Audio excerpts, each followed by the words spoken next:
তার কথাবার্তার মধ্যে কোনো ধর্মের মধ্যে কোনো আঘাত ছিল না। সে কিছু ব্যক্তি সম্পর্কে কিছু কথা বলেছে। ব্যক্তি সম্পর্কের বিভিন্ন ওয়াজ মহফিলে তাদের কথার উক্তি তুলে ধরে সেখানে সে মন্তব্য করেছে। সেই রিয়াজ তার উপরে যে বিচার কালকে যেটা দেখেছি, আন্তর্জাতিক আইনে তাকে হ্যারাসমেন্ট বুলি করা হয়েছে। মুন্সিবাজার ইউনিয়নের চেয়ারম্যান একজন শিক্ষিত মানুষ, উনি গেছে হাদিসের ব্যাখ্যা দিয়ে বিচার করছে। সেই রিয়াজ কি বলেছে তার প্রতিটি ফুটেজ আমাকে কালকে মেসেঞ্জারে অনেকে কষ্ট করে দিয়েছেন। সে বলেছে তার কথাবার্তা সুন্দর নাই, হয়তো আমি যেভাবে কথা বলতে পারতেছি সে সেভাবে বলতে পারে নাই, কিন্তু তার যে মত, এই মতের সাথে বাংলাদেশের অনেক জনগণের, অনেক মানুষের হয়তো একমত। যে ব্যক্তিদের বিরুদ্ধে সে বলেছে, আমি দেখেছি সে হাদিস কোরআনের বিরুদ্ধে কথা বলে নাই। রিয়াজ ধর্মবিরোধী নয়, রিয়াজ শুধু শুধু কিছু ধর্মীয় বক্তাদের বিরুদ্ধে কথা বলেছে। রিয়াজ ধর্মীয় বক্তাদের বিরুদ্ধে কথা বলার অধিকার আছে, কারণ সবাই তো আর একভাবে কথা বলে না। এক গোষ্ঠী আরেক গোষ্ঠীকে সেখানে ডিসলাইক করতে পারে। কেউ জানাজার পরে দোয়া করবেন, কেউ জানাজার আগে দোয়া করবেন, এখানে তো মতভেদ সবসময় আছে, এটা তো তারাই তৈরি করে রাখছে। এখন এক গোষ্ঠী আরেক গোষ্ঠীর বিরুদ্ধে কথা বললে তার বিরুদ্ধে কি মব করতে হবে? তার বিরুদ্ধে কি তাকে কি বিচারে এনে তাকে কি এভাবে হেনস্থ করতে হবে? রিয়াজকে তার মুখ বন্ধ করে দেওয়ার চেষ্টা করা হয়েছে, এটার আমি তীব্র প্রতিবাদ জানাই। কমলগঞ্জের মুন্সিবাজার এলাকায় কিছু আলিম সমাজের মানুষ কিছু মিছিল মিটিং করতে দেখেছি। আসলে সম্পৃক্ততা তেমন ছিল না। আমার এলাকা খুবই ধর্ম বিরু এলাকা এবং সেখানে মসজিদ মাদ্রাসা পরিপূর্ণ, যেখানে আমরা সর্বস্তরের মানুষ এই মসজিদ মাদ্রাসাগুলোকে সবসময় সহযোগিতা করে থাকি। কিন্তু যখন তো মিছিল দেখেছি সেই মিছিলে লোক সমাগম তেমন ছিল না। তাই স্বভাবত কারণে আমার কিছু ডাউট হয়েছিল যে কি এমন করেছে একটা রিয়াজ নামের একটা ছেলে, সে সোশ্যাল কন্টেন্ট বানায় এবং সে বোধহয় কোনো কন্টেন্ট বানিয়েছিল এবং সেই কন্টেন্টের উপর কিছু কথা কিছু এক শ্রেণীর কিছু গোষ্ঠী মানুষের হয়তো পছন্দ হয়নি, তাই তার বিরুদ্ধে এই মিছিল তারা করেছেন। তো স্বভাবত কালকে আমি একটা ফেসবুক স্ট্যাটাস দিয়েছিলাম যে কে রিয়াজ এবং কি করেছে। তার পরবর্তীতে আমাকে মেসেঞ্জারে তার ভিডিও ক্লিপগুলো অনেকেই দিয়েছেন। আমি সেই ক্লিপগুলো দেখেছি এবং তার কথাবার্তা হয়তো অনেক সময় আছে সে ল্যাঙ্গুয়েজগুলা হয়তো ঠিক ইউজ করে নাই, কিন্তু বাংলাদেশের প্রেক্ষাপটে সে যে কথা বলেছে সেই কথাগুলা বলার কারণে তাকে যাতে হেরাস না হতে হয়, বাংলাদেশে যাতে ফ্রিডম অফ স্পিচের জন্য মানুষকে যাতে কোনো ধরনের হয়রানি না করা হয়, সেটাই হচ্ছে আমাদের গণতন্ত্রের মূল কথা এবং কোনো ধর্মকে আঘাত করে নয়। তার কথাবার্তার মধ্যে কোনো ধর্মের মধ্যে কোনো আঘাত ছিল না। সে কিছু ব্যক্তি সম্পর্কে কিছু কথা বলেছে। ব্যক্তি সম্পর্কের বিভিন্ন ওয়াজ মহফিলে তাদের কথার উক্তি তুলে ধরে সেখানে সে মন্তব্য করেছে। এবং সেই মন্তব্য করার আমি মনে করি বাংলাদেশের গণতান্ত্রিক দেশে রাষ্ট্রীয় যে অবকাঠামো, রাষ্ট্রীয় যে অফিসিয়াল যে ভিউ আন্তর্জাতিক বিশ্বে আমাদেরকে দেখানি হয়, সেখানে সরকার সবসময় বলেন বাংলাদেশে ফ্রিডম অফ স্পিচ আছে। সেই দিক থেকে সে আইনতভাবে কোনো অপরাধ সে করে নাই। তারপরেও যদি কেউ কোনো ধরনের ব্যক্তিগত ভাবে বিলিভ করেন যে ওনাকে হেও প্রতিবন্ধ করা হয়েছে, বাংলাদেশের আইনের বিধান ছিল, সেখানে দুঃখজনক যে বিষয় হয়েছে। আমি কথা বলতে কিন্তু ভয়ের কোনো কারণ দেখি না, কারণ গণতান্ত্রিক পরিবেশে গণতন্ত্রকে সুসংগত করে মানুষকে গণতন্ত্রের সুফল দেওয়াই আমার একমাত্র কাম্য। চেয়ারম্যান হব, মেম্বার হব, এমপি সাহেব হব, এই ধরনের কোনো অভিলাষ নেই। তাই সত্য কথা বলতে হবে। এখানে কাউকে খুশি করে কাউকে অখুশি করে কথা বলার কোনো কারণ নেই। তো ওই এলাকায়, আমার এলাকায় যে 3টা ইউনিয়ন মুন্সিবাজারের সম্মিলিত এলাকা, সেখানে রহিমপুর, পতনসার এবং মুন্সিবাজার 3টা ইউনিয়নের একটা মোহনা আছে মুন্সিবাজার। সেখানে কোনো ঘটনা ঘটলে 3টা ইউনিয়নের মানুষ এখানে সম্মিলিত হয়। তো সেই রিয়াজ তার উপরে যে বিচার কালকে যেটা দেখেছি, আন্তর্জাতিক আইনে তাকে হ্যারাসমেন্ট বুলি করা হয়েছে। তো হ্যারাসমেন্টের বলি যদি সাধারণ মানুষ করত তাহলে কোনো কথা ছিল না। সেখানে যখন এই এলাকায় মানুষগুলা যখন এই যে কিছু আমি বললাম একটা গোষ্ঠী, এই গোষ্ঠী যে তাদের তাদের বিভিন্ন সেক্ট আছে, ইসলামিক দলগুলোর মধ্যে বিভিন্ন ধরনের সেক্ট আছে। তো এই সেক্টের মধ্যে হয়তো সে কিছু মোল্লা মুন্সিকে নিয়ে কথা বলেছে। তো কথা বললে সেটা আইনতভাবে কোনো দণ্ডনীয় অপরাধ হয় নাই। আর যারা বিশ্বের বিভিন্ন দেশে আছেন তারা ব্রিটিশ ভ্যালু এবং আন্তর্জাতিক ভ্যালুগুলোকে তুলে ধরবেন, সেটাই আশা করি। সে ফ্যামিলি হোক, সে যেভাবেই হোক। তো রিয়াজকে কালকে যে বিচার করা যেটা হয়েছে, কেউ না বললেও সেই বিচারের নামে তাকে হ্যারাসমেন্ট এন্ড বুলি করা হয়েছে। যদি সে উন্নত বিশ্বে হতো তাহলে সে এর প্রতিকার পাইতো। সে তার কথা বলেছে এবং কথা বলেছে পাবলিক ফিগারের বিরুদ্ধে, যারা পাবলিকলি মানুষকে হেদায়েত দেন, যারা পয়সার বিনিময়ে ওয়াজ করেন। আজকে ওয়াজ মুহফিল হচ্ছে, সবাই হয়তো করে না, কিন্তু বেশিরভাগ ক্ষেত্রে 80% ক্ষেত্রে ওয়াজ মুহফিল হচ্ছে তাদের পেশা, এবং এই পেশায় তারা ধর্মের বাণী শোনান পয়সার বিনিময়ে।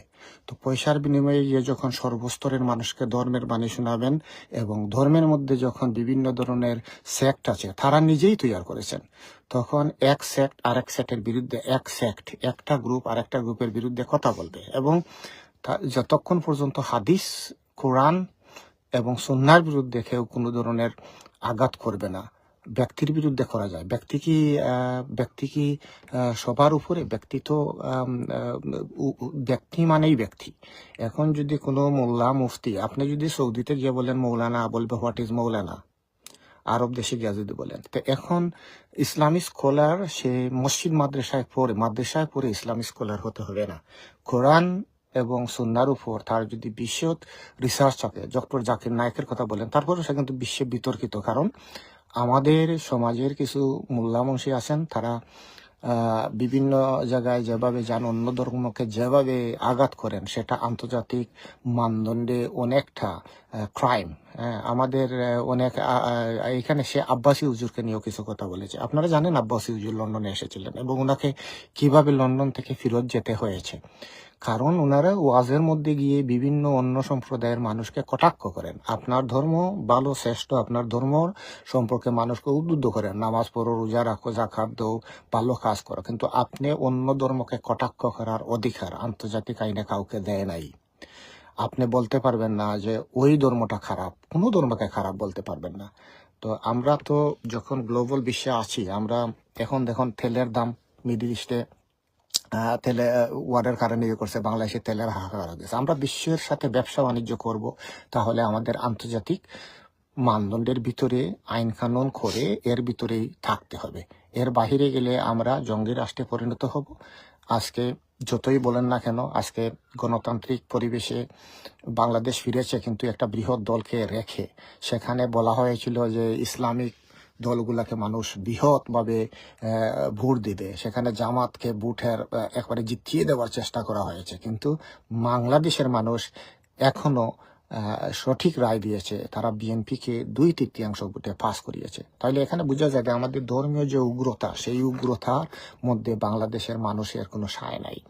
এই যে মুন্সিবাজারে যে মিছিল দেখেছি, আমি তো বললাম আমাদের ধর্ম এখানে খুবই উচ্চ, এবং সেখানে মসজিদ মাদ্রাসা, আমরা সবাই মুসলিম, এর মধ্যে অন্য ধর্মের মানুষ আছে, আমাদের ভ্রাতৃত্ববোধ আছে, কিন্তু এই মিছিলে সম্পৃক্ত ছিল না। তাই আমি আসছি। এখানে কিছু উগ্রবাদীরা তারা বাজারে মিছিল করেছে, রাস্তাঘাটের উশৃঙ্খলার কারণে পুলিশ বাহিনী এসে এখানে পুলিশ বাহিনী তাদের কাছে আত্মসমর্পণ করেছে। পুলিশ বাহিনী বাংলাদেশের আইনকে আপহোল্ড করবে।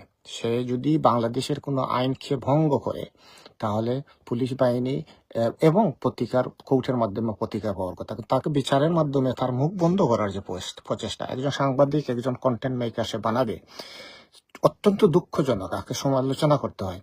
আমাদের রহিম মুন্সিবাজার ইউনিয়নের চেয়ারম্যান একজন শিক্ষিত মানুষ, উনি গেছে হাদিসের ব্যাখ্যা দিয়ে বিচার করছে। চেয়ারম্যান কি আমরা চেয়ারম্যান মানে হাদিসের ব্যাখ্যা দিয়ে বিচার করার জন্য?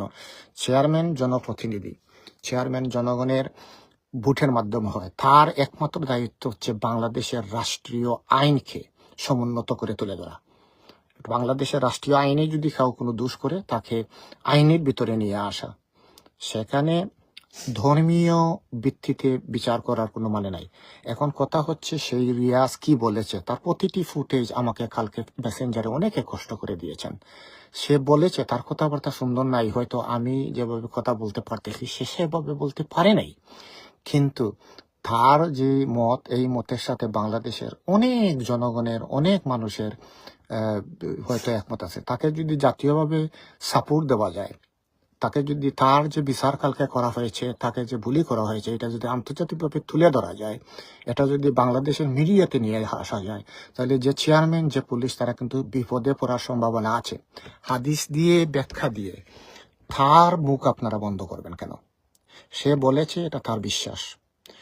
তারা ওয়াজ মহফিলে গিয়ে পয়সা নিয়ে ওয়াজ করেন, মানুষকে হেদায়েত করেন, তাদের বিরুদ্ধে কি কথা বলা যায় না? আমরা কি প্রধানমন্ত্রীদের বিরুদ্ধে কথা বলি না? আমরা কি রাজনীতিবিদদের কথা বলি না? তাহলে একজন যদি মাদ্রাসা শিক্ষিত হয়, সে যদি ওয়াজ নসিহত করে, তার বিরুদ্ধে কথা বললে কেন মানুষ এইভাবে নামবে? এটাই তো জঙ্গিবাদ। তাহলে আজকে যদি যুক্তরাজ্যে আমাদের মুসলমানদের বিরুদ্ধে সবাই নেমে আমাদের এখানে যদি সব ভেঙে দেয়, তাহলে কি আমরা এখানে থাকতে পারবো? এখানে সহিংসতা আছে। তাহলে বাংলাদেশে জঙ্গিবাদের ডেফিনিশন হচ্ছে যেখানে আপনি অন্যের মতকে প্রাধান্য দিবেন না। এই যে ব্যক্তিদের বিরুদ্ধে সে বলেছে, আমি দেখেছি সে হাদিস কোরআনের বিরুদ্ধে কথা বলে নাই।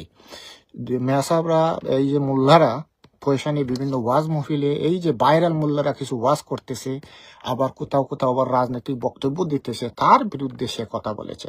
এবং তার কথাবার্তায় মনে হয়েছে সে একটা নর্মাল মুসলিম ফ্যামিলির মানুষ। আমি অত্যন্ত নিন্দা জানাই। আমাকে গালি দিতে পারেন, মিছিল করতে পারেন, অত্যন্ত নিন্দা জানাই ওই বিষয়ের উপরে। তাকে যেভাবে বিচারের মাধ্যমে হেনস্থ করা হয়েছে, পুলিশ বাহিনী যেভাবে গিয়েছে ওই মোল্লাদের এখানে যে মিছিল করার জন্য এদেরকে ধরে নাই, যে পাবলিক ওয়ার্ডারকে কার্যকরী করে নাই, তারা যাতে পাবলিক যে করছে, যে মিছিল করছে উইথাউট পারমিশন, এইগুলার জন্য যে পুলিশ ব্যবস্থা নেয় নাই, এটাই বোঝা যাচ্ছে যে বাংলাদেশ আইনের শাসন হয় নাই। আমি অত্যন্ত অত্যন্ত একটা ইনফরমেশন একদিন একজন মৌলানার কাছ থেকে জানলাম, যে বিশ্বের কোনো মুসলমান কোনো অন্য ধর্মের প্রাধান্যকারী দেশের মধ্যে গিয়ে সেটেল হওয়া হারাম। তাই আমি বললাম, আমি কি হারাম কাজ করতেছি? বলেছে, না, আপনার যদি দাওয়াতি ইন্টেনশন থাকে তাহলে এটা রাইট। বিশ্ববাসীকে এটা বুঝিয়ে দিতে হবে। সে রং মানুষকে বলেছে, আমি দাওয়াতি ইন্টেনশনে আমি এখানে আসি নাই, আমি আসছি এখানে মানবতা বোধের জন্য। এখানে কাজের ব্যবস্থা ভালো, শ্রমের মূল্য দেয়, এই জন্য আইন শৃঙ্খলা ভালো। যদি বিশ্ববাসীকে এটা তুলে ধরা যায় যে মুসলমানরা শুধু দাওয়াতি কার্যক্রমের কারণে বিশ্বের বিভিন্ন দেশে গিয়ে ন্যাশনালিটি হয়, নেয়, তাহলে আমাদের অবস্থা কি হবে আপনারা বুঝতে পারতেছেন। এবং এটাই সত্য। আজকে যেটা দেখা যাচ্ছে, আজকে আমরা যখন বিভিন্ন শহরে, লন্ডন, আমেরিকাতে দেখি, এবং এই যে ডোনাল্ড ট্রাম্পের যে অ্যান্টি মাইগ্রেশনটা হচ্ছে, এটা আমাদের মনোভাবের কারণে হচ্ছে। আমি অত্যন্ত নিন্দা জানাই মুন্সিবাজার ইউনিয়ন পরিষদের চেয়ারম্যান, সে খুবই ভালো, যোগ্য, সৎ, কিন্তু সে যে হাদিসের ভিত্তিতে সে এই যে রিয়াজের বিচারটা করেছে, সেটা আইনসম্মত হয় নাই, সেটা চেয়ারম্যান সুলভ আচরণ হয় নাই, সেটা সম্ভবত হয়েছে মসজিদ কমিটির সভাপতির আচরণ। তাহলে মোল্লাকে রিপ্রেজেন্ট করতে হলে টপি ফিন্ডে দাড়ি রেখে মোল্লাদের রিপ্রেজেন্ট করো। বাংলাদেশের প্রশাসনিক কাজ করার দরকার নাই আপনাদের। বাংলাদেশের প্রশাসনিক কাজ করতে হলে সংবিধান মেনে, যেভাবে বর্তমান প্রধানমন্ত্রী তারেক জিয়া বাংলাদেশের সংবিধান মেনে প্রধানমন্ত্রী হয়ে ভোটের মাধ্যমে বাংলাদেশকে সাংবিধানিক আইনে দেশ চালানোর চেষ্টা করতেছে। প্রত্যেক মেম্বার, প্রত্যেক চেয়ারম্যান, সবাইকে সাংবিধানিক আইনে মেনে চলতে হবে। আমি নিন্দা জানাই রিয়াজকে বুলি করার জন্য। পাশাপাশি আমি এও নিন্দা জানাই যে ভাইরাল মোল্লারা বাংলাদেশে যে ওয়াজ মহফিলে যে পয়সাগুলো নেয়, তাদের ব্যবসা করে, এদেরকে যা মানে এদের থেকে মানুষকে দূরে থাকতে আমি অনুরোধ জানাই। পয়সা দিয়ে ওয়াজ নিয়ে আপনারা করার দরকার নাই। যারা লোকাল মসজিদের ইমাম আছেন, তাদের মাধ্যমে ওয়াজ করেন। মসজিদের ইমামগুলা যাতে আরো সুন্দর জীবন যাপন করতে পারে, তাদের আর্থিক উন্নয়ন, সামাজিক উন্নয়ন করেন। কিন্তু ভাইরাল মেসাবদের দিয়ে, এই যে ভাইরাল মেসাবরা আসে বিশ্বের বিভিন্ন দেশে, যদি একটু ক্লোজলি দেখেন এদের টাকার সোর্সগুলা কি, এবং এরা ইসলামকে বিভিন্ন সেক্টে বিভক্ত করেছে। এরা ইসলামকে বাংলাদেশের একদল এই করে, আরেক দল হেই করে। আর সে হয়তো পীরের কোনো মুরিদ নাই এরিয়া, এই জন্য সে যখন পীরের কথা বলা হয়েছে, সে সেখানে কিছু বলতে। সবাই কি পীরের মুরিদ? আমি তো কোনো পীরের মুরিদ না। আমি আমার সাচ্চা মুসলমান, 5 ওয়াক্ত নামাজ পড়বো, রোজা রাখবো, হজ করবো, জাকাত দিব, ইসলামের যা আছে তা করবো, এবং আমি কোরআন পড়ে বুঝবো, আমি বুঝতে পারি। আমি যদি বিচার কার্য করতে পারি, আমি যদি ইঞ্জিনিয়ারিং করতে পারি, আমি যদি বিশ্বের বিভিন্ন বড় বড় কাজ করতে পারি, আর আমি যখন ধর্মে আসবো তখন আমি বলবো না আমি মেসাবর কাছে যাইতে হবে আমার কোরআন বোঝার জন্য, হাদিস বোঝার জন্য, নামাজ কিভাবে পড়তে হবে সেটা বোঝার জন্য। সেটা নয়, আমি অবশ্যই নিন্দা জানাই যাতে কেউ কাউকে হেয় করে কথা না বলে, মার্জিত সুন্দর ল্যাঙ্গুয়েজে যাতে কথা বলে, প্রতিবাদের ভাষা যাতে সুন্দর হয়। এই যে আমি আমার নিজের ফ্যামিলির যে চেয়ারম্যান তার বিরুদ্ধে প্রতিবাদ করলাম, প্রতিবাদের ভাষা, আমি কি তাকে গালি দিলাম? দিলাম না তো। আমি বললাম যে রাষ্ট্রের যে আইনকে তুলে ধরাই তার কাজ। এখন কথা হচ্ছে বাংলাদেশে যেখানে বেশিরভাগ মানুষ নিডি, যেখানে বেশিরভাগ মানুষের চরিত্র বদলে দেওয়া হয়েছে বিভিন্ন স্বার্থ ইয়ের মাধ্যমে, তারা তো আর সুফল পাবে না, তারা তো আর লন্ডন শহরে থাকে না। লন্ডনে এখানে শিক্ষিত মূর্খ, এখানে চুর বাটপার সবাই সমান অধিকার, আইনের কাছে সবার সমান অধিকার। আরে এখানে চিকিৎসা, শিক্ষা ব্যবস্থা সবার সমান অধিকার। সেই সুফল তো বাংলাদেশের মানুষ পায়নি। তাই বাংলাদেশের মানুষ অত্যন্ত সামান্য 10 টাকার বিনিময়ে ভোট দেয়।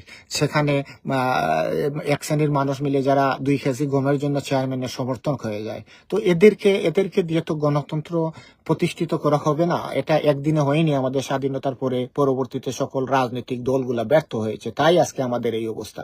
বন্ধুগণ, এই অবস্থা থেকে বাইর হতে হলে এই যে রিয়াজকে সবাই বাহাবা দিয়ে হয়তো এলাকায় একে অন্যকে চিনেন, এই জন্য মেসাবদেরকে ভয় পেয়ে চোখ শর্মে দেয়, এদের রাজনৈতিক দল আছে। এই যে মেসাবগুলার বিভিন্ন দল আছে, এক একজনকে সমর্থন করে। এদেরকে প্রতিহত করতে হবে এবং রিয়াজকে তার কথা বলার জন্য সে যদি মার্জিত ল্যাঙ্গুয়েজে না বলে তাকে তার জন্য আইনের আওতায় আনতে পারি। তার জন্য তাকে কিন্তু গ্রাম্য সালিসের মাধ্যমে, চেয়ারম্যানের মাধ্যমে, পুলিশের মাধ্যমে কেন হ্যারাস করা হবে তাকে? আইন কি বাংলাদেশে নাই? বাংলাদেশ কি আইনের দেশ নয়? তাহলে কি আমরা বিশ্বের বিভিন্ন এম্বাসিদেরকে জানিয়ে দিব যে বাংলাদেশে সব ভিসা বন্ধ করে দেওয়া উচিত? এখানে সবাই জঙ্গিবাদ, এখানে ভিসা নাই। মব নিয়ে ডক্টর ইউনূসের বিরুদ্ধে অনেক কথা বলেছি। আওয়ামী লীগের কুশাসন নিয়ে অনেক কথা বলেছি। আর আজকে যদি আমার নিজের আমার মুসলিম সম্প্রদায় যদি কোনো ভুল করে, তাদের বিরুদ্ধে যদি কথা না বলতে পারি, তাহলে তো আমাদের মুসলিম সম্প্রদায় যে আমাদের যে বদনাম বিশ্বের মধ্যে, সেখান থেকে আমরা বাইর হইতে পারবো না। আজকে এই 4-5টা মানুষ মিছিল দিল, 10টা মানুষ মিছিল দিল, সে কিছু বক্তা, ইসলামিক বক্তাদের বিরুদ্ধে কথা বলেছে, তাদের যে কনসেপ্টের বিরুদ্ধে কথা বলেছে। তাদের কনসেপ্টের, এই ধরনের কনসেপ্টের বিরুদ্ধে লক্ষ মানুষ আছে, হাজারো মানুষ আছে, হয়তো কথা বলে না। অবশ্যই যেহেতু আমার পরিবার রাজনৈতিকভাবে এলাকাতে সচেতন, আমাকে অনেকেই ফোন করেন এবং সেই ছেলেটা রহিমপুর ইউনিয়নের ছিল, সেখানের চেয়ারম্যান, রহিমপুর ইউনিয়নের চেয়ারম্যান বদরুল আহমেদ, ইফতিখার আহমেদ বদরুল সেখানে ছিলেন। তাকেও আমি লাইবেল বলবো। তার এলাকায় এই ধরনের রিয়াজ হয়তো বয়ে, এই তার মা, সে তো তার বাপ নাই বোধহয়, দেখেছি। আমি মনে করি তাকে এনকারেজ করা উচিত। আমাদের ইব্রাহিম আলাইসাল্লাম কি করেছিলেন? তখনকার সময় অন্যায়ের বিরুদ্ধে কথা বলেছিলেন। আমি মনে করি সে যে কথাগুলো বলেছে তার ল্যাঙ্গুয়েজ ঠিক না হইলেও এগুলা অনেকেরই কথা। এই যে ইসলামিক বক্তারা এক একজন এক একভাবে বলে, মানুষকে বিভ্রান্ত করে, এবং এরা হাদিয়ান নামে পয়সা নিয়ে করে। আমি আগেই বলছি, হয়তো 20% মানুষ পয়সার জন্য করে না।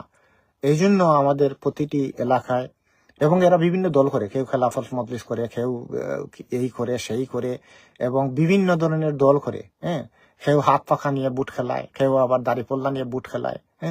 তো এই ধরনের দল করে ইসলামকে ইসলামের মানুষের মধ্যে বিভ্রান্তি সৃষ্টি করে। এবং সে একটা মুসলমান ছেলে, রিয়াজ, হে মুসলমান ইমানদার মানুষ, আমার কোনো ডাউট নাই, এবং তার কথা বলার অধিকার আছে। সে যদি কোনো ধর্মীয় নেতার কোনো উক্তিকে সে পছন্দ না করে, সেটা না বলার অধিকার আছে। এবং সে ভিডিও দিয়েছে, আমাকে অনেকে ক্লিপ দিছে। আমি দেখলাম যে সে আইনতভাবে তো কোনো দণ্ডনীয় অপরাধ করেনি। সে তার ফ্রিডম অফ স্পিচ দিছে। আমাদের হুজুর রাসূলুল্লাহ সাল্লাল্লাহু আলাইহি ওয়াসাল্লামের বিরুদ্ধে মানুষ কথা বলেছে, তার সময়ে উনি ঘুরে গিয়ে মানুষকে কাতল করে ফেলেননি। মদিনায় হিজরত করেছেন, এবং যখন মক্কায় এবং মদিনায় যখন ইসলাম পুরা প্রচার হয়ে গেছে, তারপরেও কিন্তু এখানে রাজনীতি ছিল, বিপক্ষে ছিল, এবং আমরা ইমিডিয়েটলি কারবালার ঘটনাটা দেখেছি, ইসলামের ভিতরে ওগুলা ছিল।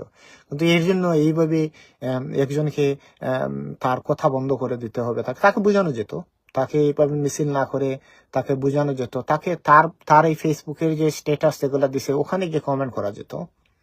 ফেসবুকে এবং ইউটিউবে কমপ্লেন করা যেত, আইসিটি আইনে মামলা করা যেত যদি তার মনে করেন সে যদি কাউকে আঘাত করতো। এখন কথা হচ্ছে প্রধানমন্ত্রীর বিরুদ্ধে যদি কথা বললে আইসিটি আইনে মামলা হয়ে যায়, তাইলে শেখ হাসিনার শাসন ব্যবস্থা আর তার যে শাসন ব্যবস্থা এক হয়ে যাবে। এখন কথা হলো একজন মেম্বারের বিরুদ্ধে, চেয়ারম্যানের বিরুদ্ধে যদি জনগণ কথা বলে আর যদি আইসিটি আইনে মামলা হয়ে যায়, তাহলে তো জনগণের প্রতিনিধি আর জনগণের প্রতিনিধি রইল না। জনগণের প্রতিনিধি তো সবার, জনগণের প্রতিনিধি হবা আর সমালোচনা শুনবা না, সেটা তো হয় না। সমালোচনা শুনতে হবে, শুনেই তুমি জনগণের প্রতিনিধি হতে হবে।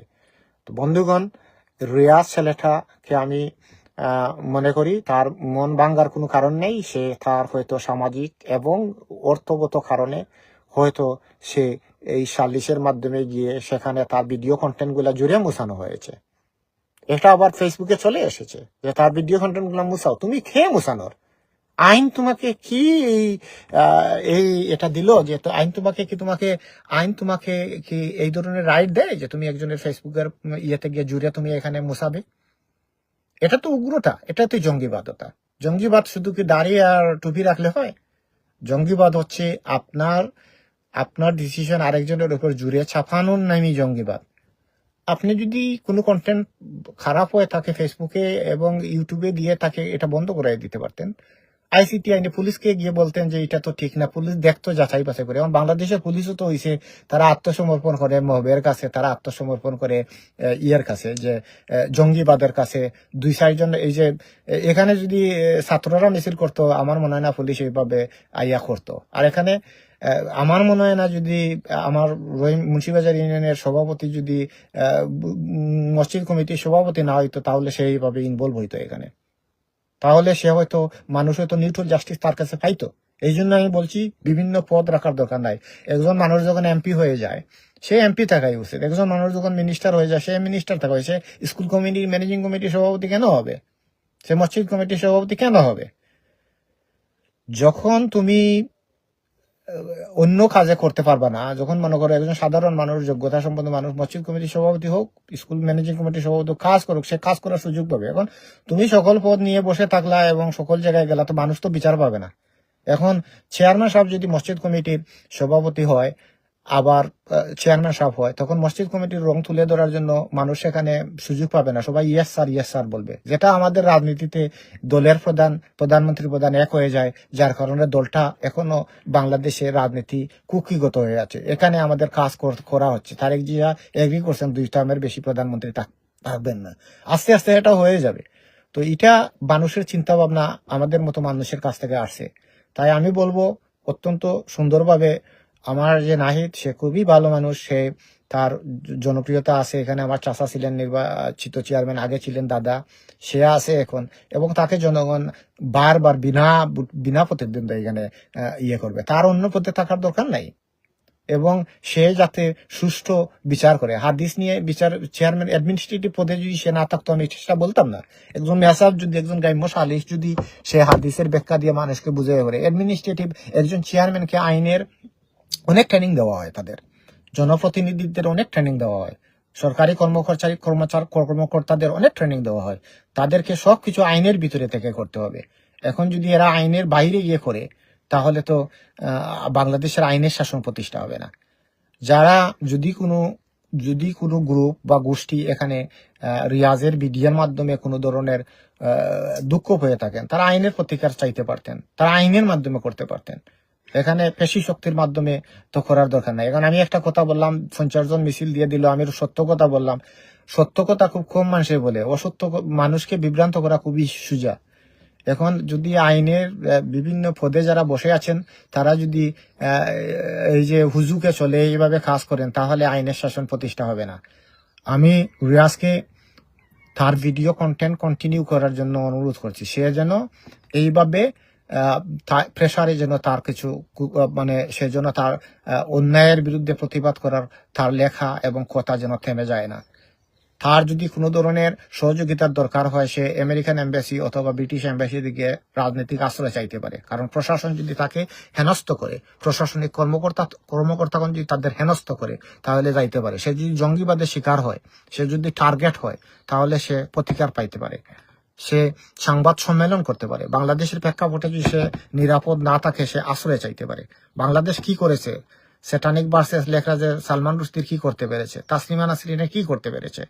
এরা তো ধর্ম বিরোধী ছিল। রিয়াজ ধর্ম বিরোধী নয়। রিয়াজ শুধু শুধু কিছু ধর্মীয় বক্তাদের বিরুদ্ধে কথা বলেছে। রিয়াজ ধর্মীয় বক্তাদের বিরুদ্ধে কথা বলার অধিকার আছে, কারণ সবাই তো আর একভাবে কথা বলে না। এক গোষ্ঠী আরেক গোষ্ঠীকে সেখানে ডিসলাইক করতে পারে। কেউ জানাজার পরে দোয়া করবেন, কেউ জানাজার আগে দোয়া করবেন, এখানে তো মতভেদ সবসময় আছে, এটা তো তারাই তৈরি করে রাখছে। এখন এক গোষ্ঠী আরেক গোষ্ঠীর বিরুদ্ধে কথা বললে তার বিরুদ্ধে কি মব করতে হবে? তার বিরুদ্ধে কি তাকে কি বিচারে এনে তাকে কি এভাবে হেনস্থ করতে হবে? সব অনেক মানুষ আছে যারা কথা বলে না, আমাকে বলেছে যে আমরা তো কথা বললে আমরা টার্গেট হয়ে যাব। তো এইখানে কয়েকজন মানুষ মিছিল দিছে, বিচার হইছে, বিচারের নামে যেটা হয়েছে আমাদের এদেশের আইনে, আমি যেখানে আসি আমাদের ওয়েস্টার্ন ভ্যালুতে এটাকে বলা হয়, তাকে হ্যারাসমেন্ট এন্ড বুলি করা হয় সিরিয়াসকে। এর জন্য সে এই দেশগুলাতে হলে সে ট্রাইব্যুনালে গিয়ে কম্পনসেশন পাইতো। আইনকে নিজের হাতে তুলে নেওয়া উচিত নয়, আর হাদিসের ভিত্তিতে বিচার করা উচিত নয়। বাংলাদেশের আইনের ভিত্তিতে বিচার করো। গ্রাম্য আদালত আছে, আদালতে তো আইনের মাধ্যমে বিচার করা হয়। পারিবারিক আইন আছে বাংলাদেশে 65-এর ইসলামিক পারিবারিক আইন। এখনো বাংলাদেশের ম্যারেজ এগুলা ইসলামিক আইনে হয়, এবং হিন্দু ম্যারেজ গুলা সম্পত্তি এগুলা তাদের ধর্মীয় আইনে হয়, এই পারিবারিক আইনের ভিতরে হয়। এখন ফেসবুকে সোশ্যাল মিডিয়ায় একজন একটা কথা বললো, 4 জন বাংলাদেশে একটা মিছিল দিল এবং তাকে আমরা সালিসির মাধ্যমে আনলাম। পুলিশ ভাইরা বললো যে আপনারা গিয়ে মামলা করেন। না, পুলিশ অটোমেটিকলি স্বপ্রণোদিত হয়ে সেটাকে তদন্ত করে, যারা মিছিল মিটিং করে উশৃঙ্খলা করলে তাদের বিরুদ্ধে যেমন ব্যবস্থা নেওয়া উচিত, এবং যদি এই রিয়াজ কোনো ধরনের কন্টেন্ট সে বানায় যেটা বাংলাদেশের আইন বিরোধী, সেটাকে তারা বন্ধ করাই দিতে পারতো তার ফেসবুকে গিয়ে তাকে। এখন কথা হলে যদি আমরা যুদ্ধ যার মুলুকতারের একটা কালচারে চলে যাই, তাহলে আমরা ডেমোক্রেটিক ভ্যালুতে কখনো যাব না। আর আমরা যদি চেয়ারম্যান, মেম্বার, এমপি, মিনিস্টার হই, তাহলে আমাদেরকে আমাদের নিজের যে সামাজিক প্রথা সেটার ঊর্ধ্বে উঠে প্রশাসনিক আইনকে সহযোগিতা করতে হবে, বাংলাদেশের আইনকে, সংবিধানকে সমুন্নত রাখতে হবে। এবং বাংলাদেশের যে প্রেক্ষাপট, যেটা চিন্তা ভাবনা করা হচ্ছে যে প্রধানমন্ত্রী 2বারের বেশি থাকবেন না, আমরা চাচ্ছি বাংলাদেশের দল এবং রাষ্ট্র এক ব্যক্তি পরিচালনা করবেন না, সেটা আস্তে আস্তে হয়ে যাবে। এই জন্য একজন এমপি স্কুল কমিটির সভাপতি হওয়ার দরকার নাই, একজন এমপি বাজারের সভাপতি হওয়ার দরকার নাই, একজন এমপি মসজিদের সভাপতি হওয়ার দরকার নাই। ঠিক তদ্রূপ এনেই জনপ্রতিনিধি, কারণ জনপ্রতিনিধিরা যখন একটা স্কুলের সভাপতি হয়ে যাবে আর একই সাথে সে এমপি বা মন্ত্রীর পদ হোল্ড করবে বা চেয়ারম্যানের হোল্ড করবে, তখন জনগণ যাওয়ার কোনো জায়গা থাকবে না। এই স্কুলগুলা, যে প্রতিষ্ঠানগুলাতে ওনারা সভাপতির কাজ করবেন, ওই প্রতিষ্ঠানের অন্য মানুষরা দুর্নীতি করবে, বলবে আমার মাথা তো এই এলাকার মাথা। তাই এলাকার মাথা সবসময় এলাকার মাথা হয়ে থাকা উচিত। এলাকার মাথা হয়ে থাকা উচিত। নাহিদ হলো এমন একটা চেয়ারম্যান, তাকে বিতর্কিত করার অনেকে চেষ্টা করেন। এই যে সে আসলে খুবই ধর্মীয় ভীরু মানুষ, আমিও ধর্মীয় ভীরু মানুষ, এবং বিভিন্ন কার্যকলাপে, কারণ তা এমন একটা চেয়ারম্যান, তাকে সে যতবার 3 নম্বরে নির্ণয় করা হবে সে পাশ করবে বিপুল ভোটে। কথা হচ্ছে ন্যায় প্রতিষ্ঠা করতে হবে। ন্যায় প্রতিষ্ঠা না হলে কি হবে? ন্যায় প্রতিষ্ঠা না করলে এবং আইনকে সবার উপরে না ধরলে আল্লাহর কাছে দায়ী থাকতে হবে। তাই আমি বলি যে রিয়াজের ব্যাপারে যে জিনিসটা করা হয়েছে এটা আইনসম্মত হয়নি, বাংলাদেশের আইনসম্মত হয়নি। ওয়েস্টার্ন ভ্যালুতে তো এটা মহা অপরাধ করা হয়েছে, তাকে বুলি করা হয়েছে, তাকে হ্যারাসমেন্ট করা হয়েছে। সে পাগল হয়ে যাওয়ার কথা। এই দেশে এইভাবে যদি কেউ নিয়ে এই দেশে করে মিডিয়া নিয়ে তাকে পাগল হয়ে তাকে অনেক 5-7 মিলিয়ন কম্পনসেশন পাবো, তার মুখ বন্ধ করে দেওয়ার চেষ্টা করা হয়েছে রিয়াজকে। সে মুসলমান, তার কথাবার্তায় বোঝা গেছে সে মুসলমান। সে ব্যক্তিদের বিরুদ্ধে কথা বলেছে, এরা বিভিন্নভাবে বিভিন্ন জায়গায় ওয়াজ দিয়েছে। এইখানে আমাদের আব্বাসী হুজুর আসছিলেন লন্ডন থেকে, যারা ক্লোজলি দেখেছেন তারা জানেন সে এইখান থেকে কিভাবে গেছে। তার দোষ কি ছিল? সে অন্য ধর্মকে কটাক্ষ করে কথা বলে। বাংলাদেশে কোন মেসা অন্য ধর্মকে কটাক্ষ করে কথা বলে না? আর ওয়েস্টার্ন দেশে আছে অনেক মানুষ আমাদের আমার এলাকারও আছে। এদের কার্যকলাপ বাংলাদেশে একরকম, এদেশে একরকম। ওয়েস্টার্ন ভ্যালু সকল কিছু এরা এখানে উপভোগ করে, কিন্তু দেশে যখন তার এলাকায় যখন তার আসে, তখন সে ক্ষুদ্র স্বার্থের উল্টে উঠতে পারে না। এদেরকে আস্তে আস্তে, এদের ছেলেমেয়েরা ভালো হচ্ছে, এদেরকে আস্তে আস্তে করতে হবে, এক্সপ্লোর করতে হবে। এখন আমাদের আইন শৃঙ্খলা অনেক টাইট হচ্ছে। এই টাইটের কারণে যদি কোনো ধরনের ওয়েস্টার্ন ভ্যালুর বিরুদ্ধে আমরা কোথাও কাজ করি, এটা তুলে ধরতে পারলে বোঝা যাবে যে আপনি আপনার ওতে নাই। আপনি আপনার যে শপথ নিয়েছেন বিশ্বের, ইউরোপের বিভিন্ন দেশে, সেই শপথের পক্ষে নাই। তো রিয়াজের যেটা করা হয়েছে, রিয়াজকে তার মুখ বন্ধ করে দেওয়ার চেষ্টা করা হয়েছে, এটার আমি তীব্র প্রতিবাদ জানাই। তার মুখ বন্ধ করে দেওয়া যাবে না। একজন যদি পয়সা নিয়ে, ভাইরাল হুজুররা যদি, সবাই না, আগেও বলছি, ভাইরাল হুজুররা যদি পয়সা নিয়ে আমাদেরকে নসিহত করে, তাদের বিরুদ্ধে আমার কথা বলার অধিকার থাকতে হবে। সেখানে মিছিল মিটিং মক করে আমাকে বন্ধ করা যাবে না। কারণ আমি যদি পাবলিক প্রতিনিধি হই, আমি যদি পাবলিককে নসিহত করি, তাহলে আমার বিরুদ্ধে কথা বলার অধিকার থাকতে হবে। আমি যদি চেয়ারম্যান হই, মেম্বার হই, আমার দুর্নীতি, আমার যদি কোনো খারাপ কিছু থাকে, আমার বিরুদ্ধে মানুষের কথা বলার অধিকার থাকতে হবে। একজন যদি তার প্রাইভেট লাইফে থাকে, তার বিরুদ্ধে আবার কথা বলার অধিকার নাই, একজন সাধারণ মানুষ। ঠিক তদ্রূপ যখন আমরা কোনো সালিশে, যখন আমরা কোনো কোথাও সোশিয়াল বসবো, একজন চেয়ারম্যান তার কোড অফ কন্ডাক্ট 24/7, অর্থাৎ 24 ঘন্টাই থাকে। একজন এমপি তার কোড অফ কন্ডাক্ট, মিনিস্টার, সরকারি কর্মকর্তা, তাদের যে কোড অফ কন্ডাক্ট যারা বুঝেন, তাদের কোড অফ কন্ডাক্ট 24/7 থাকে। তাকে যেখানে যে অবস্থায় হোক, তাকে আইনকে উপরে তুলে ধরতে হবে, রাষ্ট্রের আইনকে উপরে তুলে ধরতে হবে। সেখানে কম্প্রোমাইজ করা যাবে না। রিয়াজের বিরুদ্ধে মিছিল না হইলে প্রশাসনের কাছ থেকে এরা পারমিশন নেওয়াতে গেলে প্রশাসন বলতে পারতো, আমরা দেখি এটা কি হয়েছে, পুলিশকে ইনভলভ করতে পারতো, আইসিটি আইনে মামলা দিতে পারতো। আইসিটি আইনে তো অনেক মামলা হয়েছে, যেগুলা মামলার অপব্যবহার করা হয়েছে, এটার জন্য না। এবং সে যদি বুঝতাম যে আমার কুরআনের বিরুদ্ধে কথা বলেছে, সে যদি বলতাম আমার মুহাম্মদ সাল্লাল্লাহু আলাইহি সাল্লামের বিরুদ্ধে কথা বলেছে, ধর্মীয় অনুভূতিতে আঘাত দিয়েছে, সে কিছু বক্তার, আমার কাছে যে ভিডিওগুলো এসেছে, কালকে অনেকটা ক্লিপ এসেছে, সেখানে কিছু বক্তার বক্তব্য তুলে ধরে তার মন্তব্য সে দিয়েছে। তার ভাষা হয়তো মার্জিত নয়, সবার ভাষা তো একটা, সবাই তো আর এক ভাষায় কথা বলতে পারবে না। এর জন্য কি প্রশাসন এইভাবে ব্যর্থ হবে? এই জন্য কি পুলিশ এইভাবে ব্যর্থ হবে? কমলগঞ্জ প্রশাসন এইভাবে যাবে, যারা মিছিল দিল তাদের বিরুদ্ধে ব্যবস্থা নিল না কেন? তাহলে আগামীতে আরো একটা ছোট আরো বড় গোষ্ঠী রাস্তাতে বাহির হয়ে যাবে। রাস্তাতে বাহির হয়ে মিছিল করার একটা ব্যবস্থা থাকতে হবে, আইনের ভিতরে করতে হবে। আর এর জন্য তো আইসিটি আইন আছে, যাতে অন্য ধর্মের মানুষকে আঘাত করা যায় না। এরপরে তো আছে তো, আপনার যদি কোনো সাধারণ মানুষ, আমি তো বললাম যে পাবলিক ফিগারকে, তারেক জিয়ার বিরুদ্ধে মানুষ কথা বলতে পারবে, শেখ হাসিনার বিরুদ্ধে কথা বলতে পারবে, জামাতের নেতার বিরুদ্ধে কথা বলতে পারবে, কারণ এরা জনপ্রতিনিধি, এরা জনগণের কিন্তু একজন সাধারণ মানুষকে যদি কেউ প্রতিপন্ন করে, সে আইনের মাধ্যমে গিয়ে তার প্রতিকার পাইতে পারে। এই রিয়াজকে যে প্রতিবাদ, তার লেখার কারণে তাকে যেভাবে আইন বহির্ভূত ভাবে করা হয়েছে, বাংলাদেশের আইনের শাসন প্রতিষ্ঠা থাকলে সে মামলা করে সেখানে ক্ষতিপূরণ পাইতে পারতো।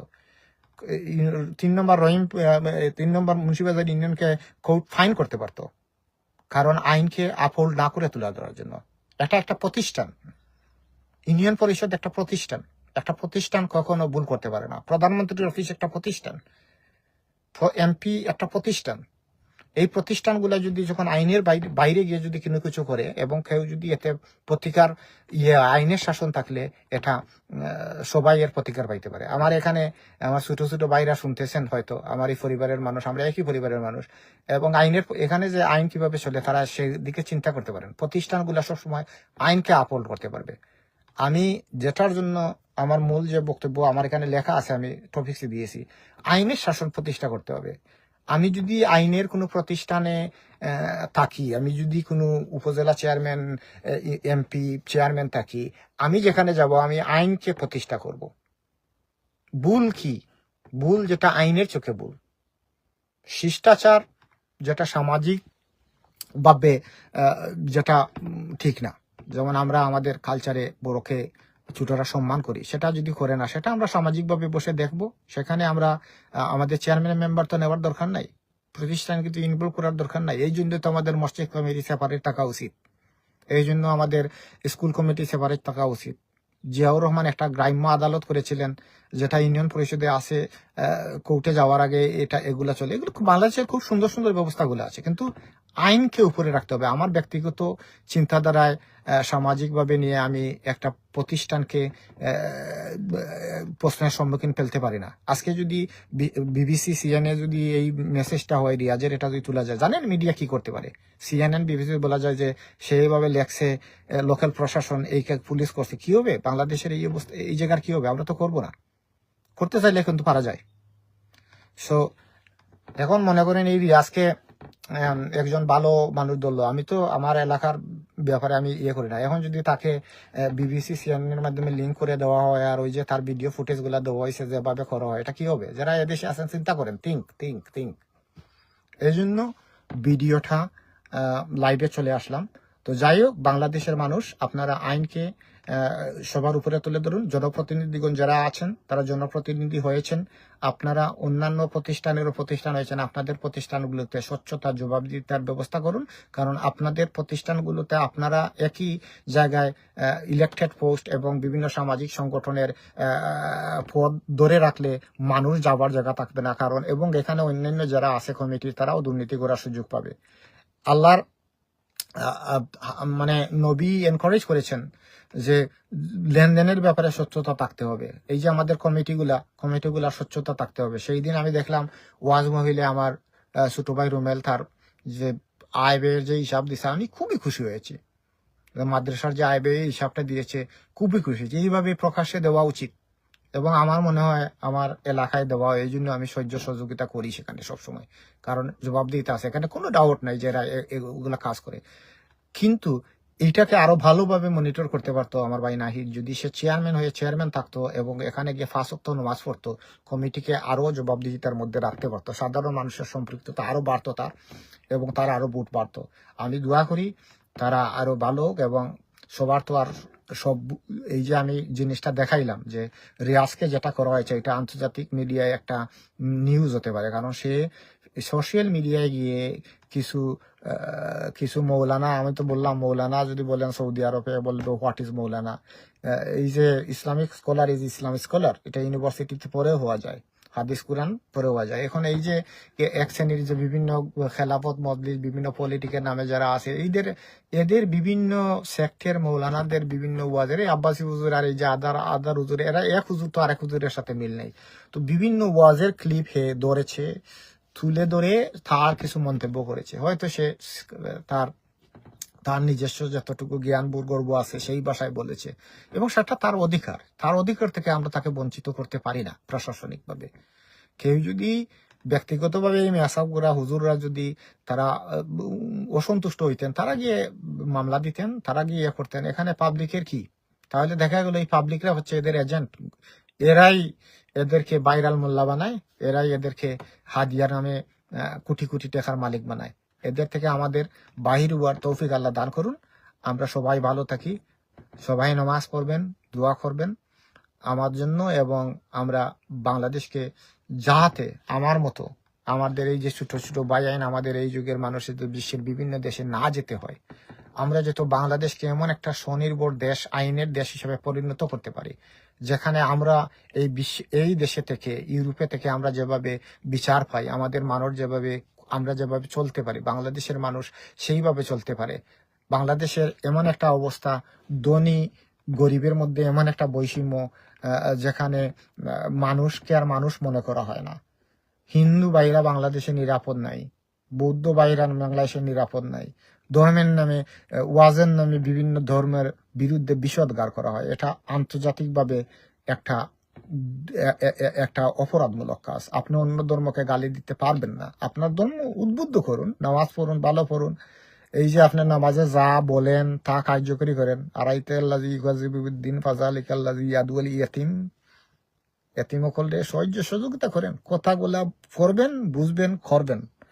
আর যখন কোনো মেয়াসাব বা মোল্লা মুন্সি যখন অর্থের বিনিময়ে গিয়ে ওয়াজ করবেন, সেটা করার দরকার নাই। অর্থের বিনিময়ে ওয়াজ না করিয়ে লোকাল আমাদের অনেক মোল্লা মুন্সি যারা আছেন, তারা অনেক মানবতার জীবনযাপন করেন, তাদেরকে ওয়াজ করেন এবং তাদেরকে সহযোগিতা করেন। মসজিদের ইমাম সাহেবদের সম্মান আরো বৃদ্ধি করেন। ইমাম সাহেবদের রাজনৈতিক দল থেকে বিরত রাখার আইন করুন, যে ইমামরা কোনো রাজনৈতিক দল করতে পারবে না, ইমামরা সমাজের দর্পণ হবে। এই সমস্ত নিয়ে আসুন, ভালো কাজ করুন। ইসলাম তো অনেক ভালো কাজও শিখায়। পাশাপাশি আমরা যদি বলি যে না, আমরা নারে তকবির আল্লাহ আকবার করে সব বিবেক বুদ্ধি এক দিয়ে আমরা তরবারি হাতে নিয়ে মাইর করব, সেটা এই যুগ মানবে না। আমাদেরকে জঙ্গি তকমা দেবে। বন্ধুগণ, আসুন আমরা সবাই ভালো কাজ করি এবং যারা প্রশাসনে আছি আইনকে সমুন্নত রাখি। নতুবা আপনারা বলে দিন না কেন, এই যে জুলাই বিপ্লব বলেন আর আন্দোলন বলেন আপনারা করছিলেন, কনস্টিটিউশন ছুড়ে দিতে পারতেন, কোরআনকে আইন নিয়ে আসতে পারতেন। আমরাও বলতাম যে এটা তো বাংলাদেশের আইন, বাংলাদেশের সংবিধান আছে, থাকবে, আইন আছে, আইন থাকবে।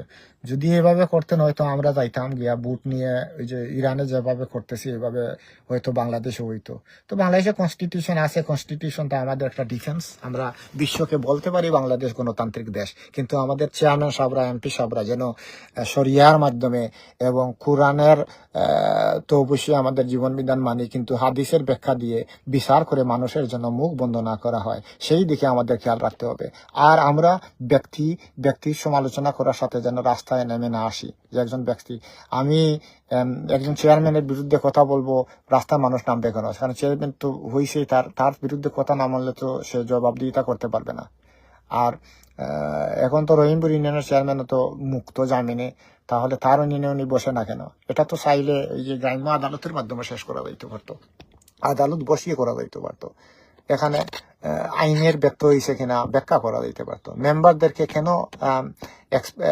লোয়ার এক্সপার্ট বানানো না হয়?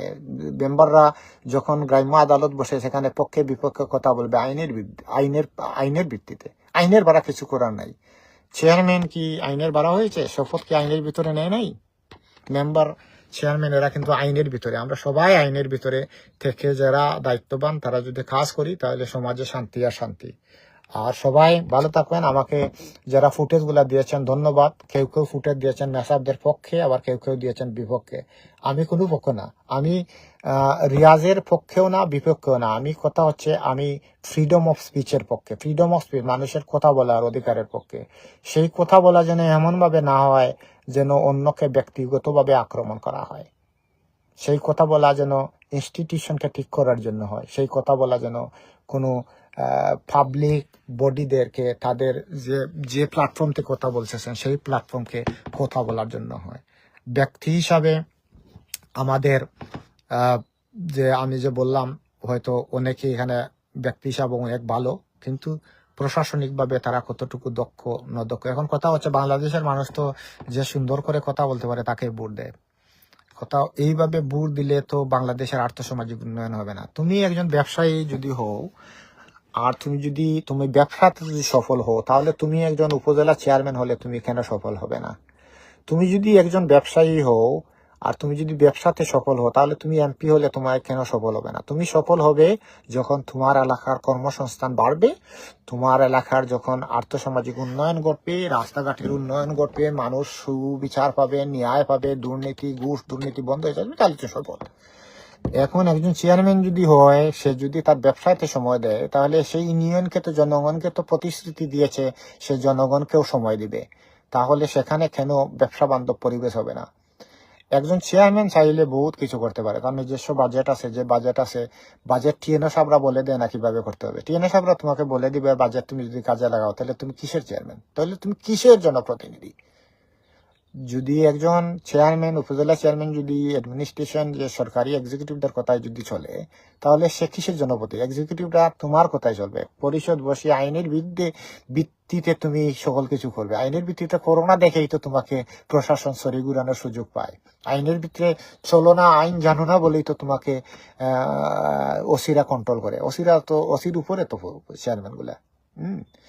টিএনএ জবাবদিহিতা করবে জনপ্রতিনিধির কাছে। তো কোথাও হলে তুমি তো আইনের ভিত্তিতে চলো না, তো এই জন্য আইন জানো না, এই জন্য তো তোমাকে সরি ঘুরায়। এখন যদি আইন জানে কেউ, এই যে তারেক জিয়া প্রধানমন্ত্রী, সে যদি আইন জানতো, এখানে যদি অ্যাডমিনিস্ট্রেশনে কাজ করতো, তাকে ট্রেনিং দিবে। বাংলাদেশে তো করাপ্ট সিভিল সার্ভেন্ট, তাকে দিবে তাদের মতে, যাতে তাদের নিচে রাখা যায়।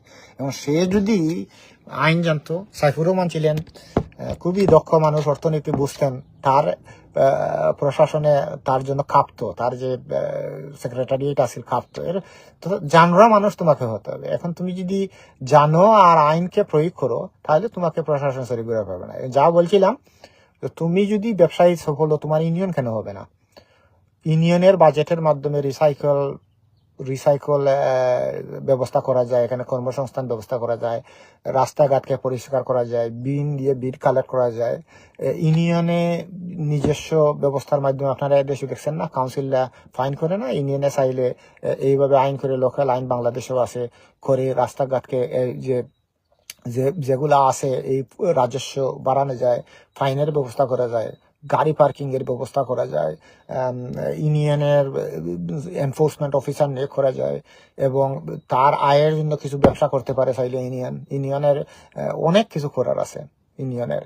এবং তোমার ইউনিয়নের যে আয়, সেই আয়ের একটা স্বচ্ছতার ভিত্তিতে করা যায়। এবং ইউনিয়নের যে বাজেটগুলা, সমস্যা হচ্ছে যে আমাদের মেম্বার গুলা হয়তো এখান থেকে আমাদের যে বেড়ে ধান খেয়ে ফেলে, যে বাংলাদেশের যে উন্নয়ন বাজেটগুলা, সেই বাজেটগুলা যদি যত সরকারি আসে সকল সরকারি ব্যর্থ হয়েছে, সেই বাজেটগুলা যদি কাজে লাগানো যেত, তাহলে কি আমার এই যে ছোট ভাই, আমরা যে ইউরোপে আছি, বাংলাদেশ খুব ছোট দেশ, ইউরোপ থেকে সুন্দর করা যাইতো।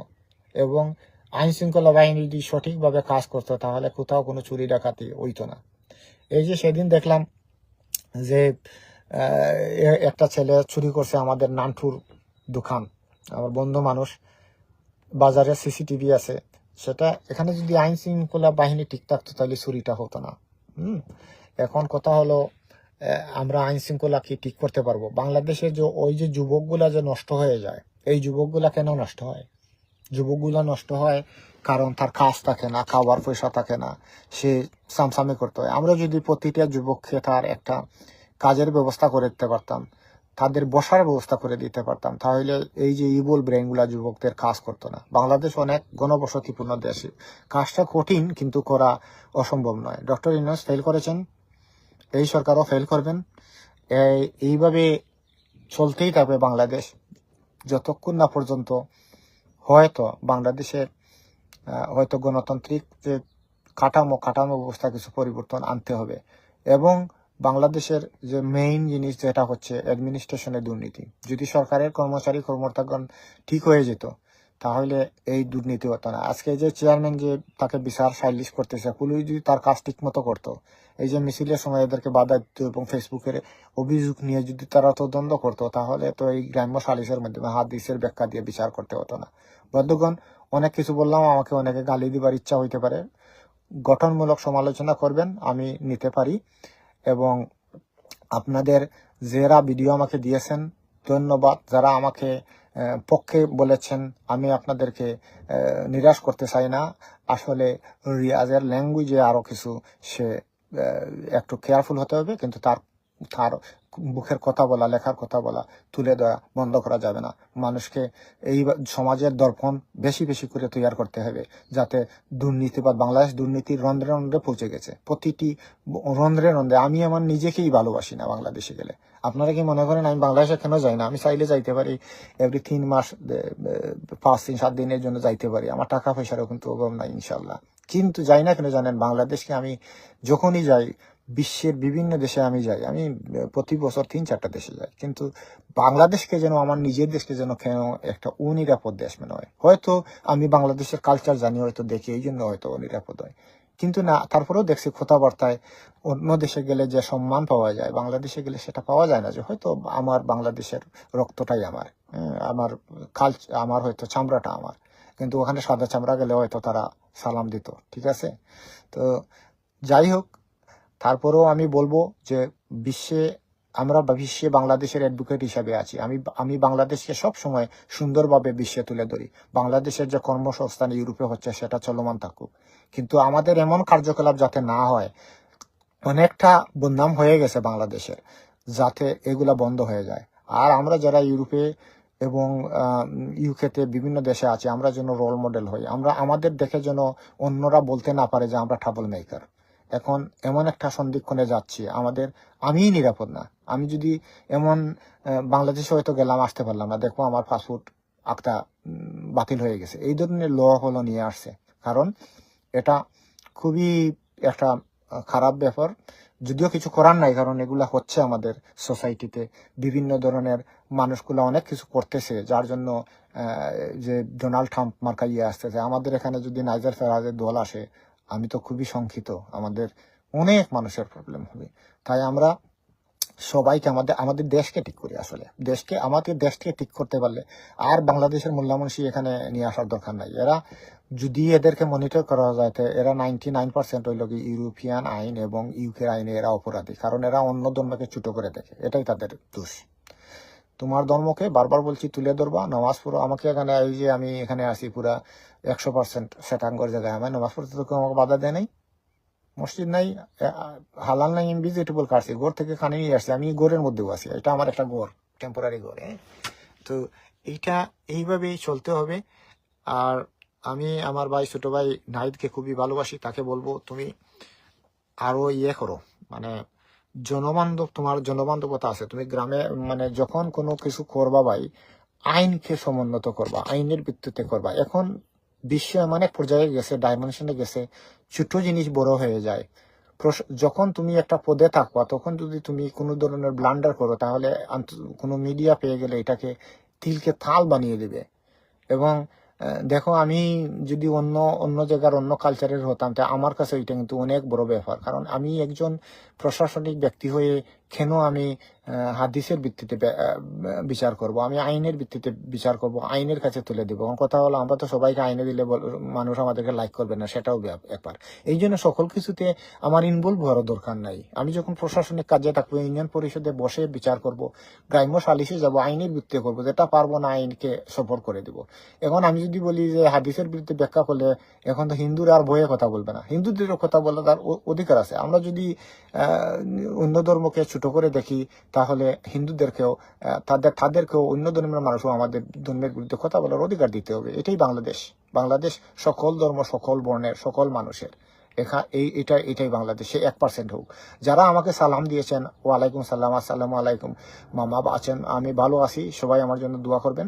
এবং আজকে লাইভে আসে অনেক আবল তুবুল করলাম অনেকদিন পর। একটু পরে আমি লন্ডনে চলে যাব। এখন 8:46 হয়েছে, আমি সাউথ ডেভেন্সে আছি। লন্ডনের যে যাত্রা করবো, ফার্স্ট কোনটা লাগবে, আমি যেটা আমার ঘরকে 2.5 টন আমার ট্রেনে নিতে হবে আমার গাড়ি দিয়ে, তো 5 ঘন্টা লাগবে। ডিজেলের অনেক দাম। বাংলাদেশের আরেকটা খবর ভাই, বাংলাদেশ সরকারকে ভাই এই এত সমালোচনা কেন? ডিজেলের দামে দেশে বাড়ছে। কালকে আমি আমার গাড়িতে একটু দামি ডিজেল লাগে, কালকে আমি 2 পাউন্ড 19 পেনি করে আমি ডিজেল ভরছি পার লিটার। তো আমাদেরও এখানে শর্টেজ নাই, কিন্তু দাম বাড়ছে। এটা আন্তর্জাতিকভাবে যে কোনো দেশেই যে ব্যবসায়ী শ্রেণী এটা করে। আর সাপ্লাই এন্ড ডিমান্ড, কারণ যখন মনে করেন ডিমান্ড বেড়ে যায়, সাপ্লাই কমে যায়, তখন জিনিসপত্রের দাম অটোমেটিক বাড়ে। তবে আমাদের এখানে মনিটর করে সরকার বিভিন্ন ধরনের ইন্টেন্সিভ দেয়। এবং আমরা যেহেতু ইলেকট্রিসিটি এগুলার বিল যাতে বাড়ছে, আমাদের সরকার অনেক চিন্তা ভাবনা করতেছে এইভাবে কিভাবে প্রত্যেক পরিবারকে একটা ফাইন্যান্সিয়াল সাপোর্ট দেওয়া যায়। বাংলাদেশ সরকারেরও উচিত সবাইকে ফাইন্যান্স সাপোর্ট দেওয়া, এবং সেটা করা উচিত। বাংলাদেশের ইকোনমি অনেক বড় এখন, আগের মতো নাই।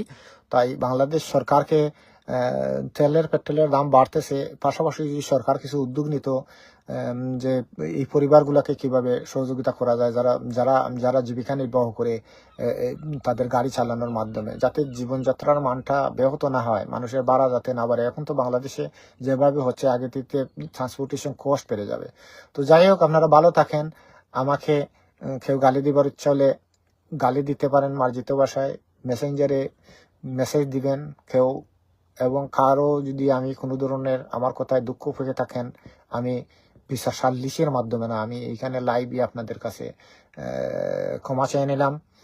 আপনারা ক্ষমা সুন্দর সৃষ্টি দেখবেন। আমার ভিডিওটা হচ্ছে বাংলাদেশের আইনকে সমুন্নত রেখে আপহোল্ড করা এবং সকল পর্যায়ের সকল শ্রেণীর মানুষকে সচেতন করা। সে হোক জনপ্রতিনিধি, সে হোক ইসলামিক বক্তা, সে হোক অন্য ধর্মের মানুষ, সে হোক সাধারণ মানুষ, সে হোক ব্যবসায়ী, সবাইকে সবাইকে যাতে তারা তাদের নিজের কাজ সঠিক অবস্থানে করে, সেই জন্যই আমার এই কথা বলা। আপনারা ভালো থাকেন। আমি শেষ করার আগে বলবো, আমার কোনো অভিলাষ নাই যে আমি বাংলাদেশকে গিয়ে কোনো ধরনের রাজনীতি এগুলা করব, তাই কথা বলতে পারতেছি। আমি যদি মেম্বার হওয়ার চিন্তা করতাম, তাইলে হয়তো আমি কথা বলতে পারতাম না। আমি যদি কোনো ধরনের ব্যবসা করার চেষ্টা করতাম বাংলাদেশে, তাইলে করতে পারতাম না। তো যাই হোক, আপনারা ভালো থাকেন। যারা বাংলাদেশে সম্পদ টম্পদ করেছেন, আসা যাওয়া করেন, একটু বুঝে শুনে করবেন, কারণ এখন থেকে এক্সিট এগুলা দেখা হবে এবং এটার বিরাট ইম্প্যাক্ট আছে। সব কিছু বলা যায় না, তারপরেও বলে দিলাম কিছু। এখন থেকে বুঝে শুনে বিশ্বের বিভিন্ন দেশে যাতায়াত করবেন, কয়বার যাবেন, কয়বার আসবেন, কতদিন থাকবেন। তো এই আজকে এখানে, আপনারা ভালো থাকেন। সবাইকে আবারও সকালের শুভেচ্ছা জানিয়ে আমি লন্ডনের উদ্দেশ্যে রওনা করবো। আমার জন্য দোয়া করবেন যাতে আমি সেফ জার্নি করতে পারি। থ্যাংক ইউ, সবাই ভালো থাকেন।